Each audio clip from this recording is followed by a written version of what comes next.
Comecemos por esta cena. Bolsonaro, presidente da República, diz: eu é que pedi para o meu filho acontecer com ela, para que não haja dúvida. Ele era um herói, o meu filho recém-eleito, eu determinei, pode trazer para cima de mim isso aí.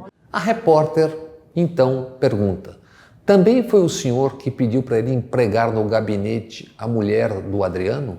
A mãe e a ex-mulher de Adriano, Raimunda e Daniele, que receberam 1.029.000 por ano sem precisar comparecer ao trabalho necessariamente, e que repassaram 200.000 para o então faz-tudo dos Bolsonaro, o Queiroz. As demissões de Raimunda e Daniele só se deram depois da vitória de Bolsonaro em 2018, e quando souberam que o MP do Rio investigava o hoje célebre e evaporado Queiroz. Quando Bolsonaro entendeu todos os significados e implicações da pergunta da repórter, ameaçou encerrar a entrevista. Olha, vamos encerrar essa conversa aqui? Vocês estão passando por um absurdo, tá certo? Absurdo. Não tem... Quer falar, Flávio? Vem cá. Dito isso, entendeu que escapar da pergunta da repórter pegaria muito mal. Saiu pela direita, como o leão da montanha, e passou o pepino para o filho. Quer falar, Flávio? E Flávio falou. Disse: tá muito claro lá, eu tive a informação de que iriam cremar o corpo dele. Fiz questão de ir para as redes sociais e pedir para que não fizesse. Porque, pelo que eu soube, é aquilo que está na revista, ele foi torturado. Para falar o quê? Com certeza nada contra nós, porque não tem que falar contra nós. Não temos envolvimento nenhum com milícia. Desce o pano e sigamos com o fraseado do presidente da República, que citou queima de arquivo e emendou: quem é responsável pela morte do capitão Adriano? PM da Bahia do PT. Só falar mais alguma coisa? Ele foi condenado em primeira instância e absolvido em segunda. Não tem nenhuma sentença trantada e julgada condenando o capitão Adriano por nada, sem querer defendê-lo. Desconheço a vida pregressa dele. Dito isso, os fatos não têm transitado em julgado, diz Bolsonaro. Subitamente, o presidente tornou-se defensor do artigo 5º da Constituição, dos mais atacados por ele mesmo e por seu ministro Moro. Adriano foi morto por PMs, a inteligência, as informações vieram do Rio, a ação foi comandada pela PM da Bahia. Ação ainda não esclarecida. Um presidente erra ao antecipar um veredito, e a citação ao PT é o habitual osso para as matilhas. Os Bolsonaro invocarem queima do arquivo Adriano é tentativa de se livrarem do que já está no imaginário popular. Qualquer um com um mínimo de informação sabe que Adriano não apenas estava preso quando Bolsonaro defendeu o miliciano na tribuna da Câmara a 27 de outubro de 2005. Então, o brilhante oficial, como discursou Bolsonaro, havia sido condenado 4 dias antes por homicídio. Depois, Adriano seria absolvido e depois se tornaria fugitivo por outros crimes. Flávio Bolsonaro homenageou Adriano com a medalha Tiradentes em junho de 2005, quando Adriano estava preso, acusado por homicídio. E não apenas Adriano. Homenageou em 2004 o major Ronald Pereira, o Tartaruga, hoje chefe da milícia de Muzema, no Rio, acusado por homicídios. Agora, só 6 dias depois da morte de Adriano, o sempre loquaz Bolsonaro abriu a boca para tratar do assunto. Antes dele, Flávio havia denunciado e pedido providências contra a queima de arquivo Adriano. Uma pergunta: em quem a amiga ou o amigo pensou quando ouviu a frase Adriano morto, queima de arquivo? Eles dizem o que dizem porque pesquisas internas mostram o quanto o milicianato, o Adriano, já colaram e o quanto isso corrói. Quem tem um mapa do crime organizado no Rio de Janeiro é o general Walter Souza Braga Neto, oficial respeitado no Exército. Em 2018, Braga Neto foi o interventor no Rio e era chefe do Estado-Maior do Exército até ser chamado para o governo há uma semana.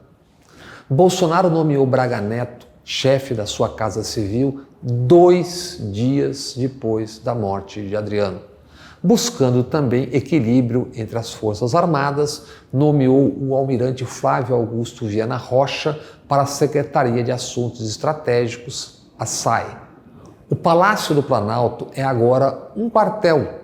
Ministros no Palácio, só militares. E dos ministros do governo, 21, 9 são militares. Some-se a isso mais de 2.500 militares empregados no governo. Acabou a mamata. E outros 7.000 que Bolsonaro quer enfiar no INSS para resolver o problema que ele mesmo criou. Nem a ditadura, aquela formal, chegou a tanta militarização. Além do almirante Viana Rocha, de Braga Neto, e do porta-voz do presidente, general Rego Barros, Luiz Eduardo Ramos é secretário de governo, Jorge Oliveira é secretário-geral e Augusto Heleno comanda a segurança institucional. Isso pode ser visto como Bolsonaro se fortalecendo ou como sinal de fraqueza de várias ordens. Braga Neto. O general sabe muito sobre o crime organizado, sobre os crimes no Rio de Janeiro, sobre as milícias.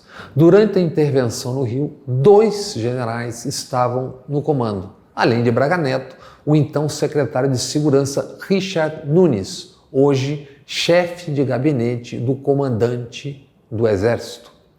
Braga Neto e Richard Nunes seriam incompetentes, e eles não são incompetentes, se seus serviços de inteligência não tivessem levantado, mapeado quem são e onde estão os chefes de milícias e de facções e seus soldados e crimes em algo como 40% da cidade do Rio.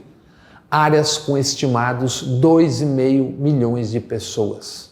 Fim da ditadura, aquela formal. Com a anistia, permaneceram abrigados nas secretarias de segurança não poucos torturadores, assassinos e corruptos, encravados no chamado aparelho de Estado.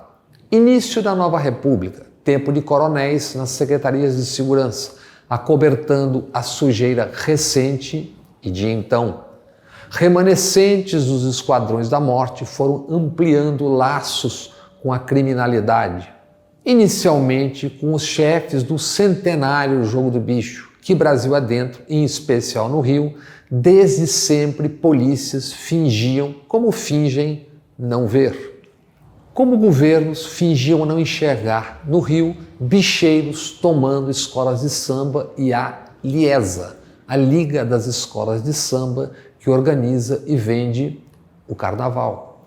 Em 1991, governador Moreira Franco recebeu em Palácio Anísio Abraão Davi, da Beija-Flor, e Carlinhos Maracanã, da Portela, chefões do bicho.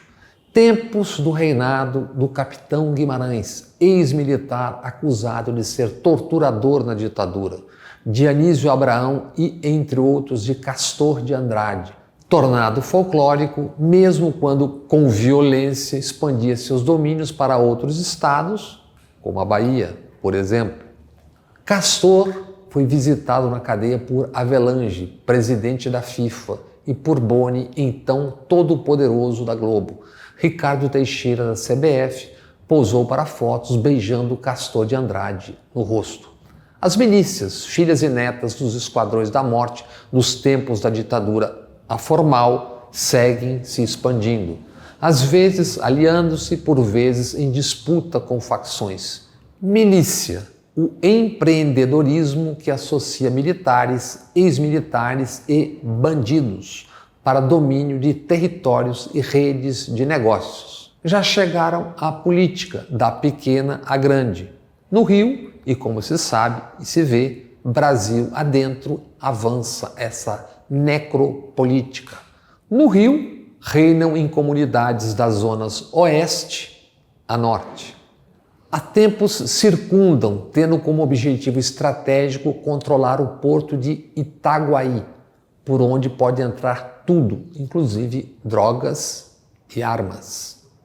O general Braga Neto, agora chefe da Casa Civil de Bolsonaro, tem um mapa da mina, ou das Minas, no Rio de Janeiro. Ele já era o interventor a 14 de março de 2018, quando foram assassinados Marielle Franco e Anderson Gomes. Braga Neto comandou a inteligência no Rio até o final de 2018. O general tem fama de competente. Difícil que, mesmo informalmente, mesmo sem provas, se saiba mais do que o general sabe sobre o que aconteceu e o que acontece e como acontece no Rio. Como outros generais, Braga Neto deixou a ativa para embarcar num governo e palácio tomados por graduados militares, aposentados ou não. O futuro mostrará o que tudo isso significa e o que tem a ver com o passado. Já no presente, o juiz Bretas, que condena políticos por corrupção, vai a eventos públicos, inaugurações, eventos religiosos em companhia de Bolsonaro e posa a seu lado como papagaio de pirata. No bom sentido, claro. Ainda no presente, greve já com 21 mil petroleiros se espalha e chega a 122 unidades da Petrobras e caminhoneiros ameaçam embarcar nessa. Ives Gandra, do Tribunal Superior Dito do Trabalho, decide, como esperado, contra os trabalhadores, que estão em greve contra o esquartejamento e venda da Petrobras, pedaço por pedaço. Nenhum país importante do mundo vende sua petroleira, sua energia, muito menos a preço de banana. E nesta terça-feira, para não perder o hábito e para desviar as atenções do que realmente importa, além dos pacotes ilegais de WhatsApp, a proximidade e relações dos Bolsonaro com milicianos, o presidente da República fez mais um grotesco ataque a uma jornalista. Secundado pelo riso de sua patética claque e ainda pior, de jornalistas, Bolsonaro partiu para insinuações de cunho sexual, dizendo: E o depoimento do River, né? Hans River. Hans River, foi final de 2018 para o Ministério Público.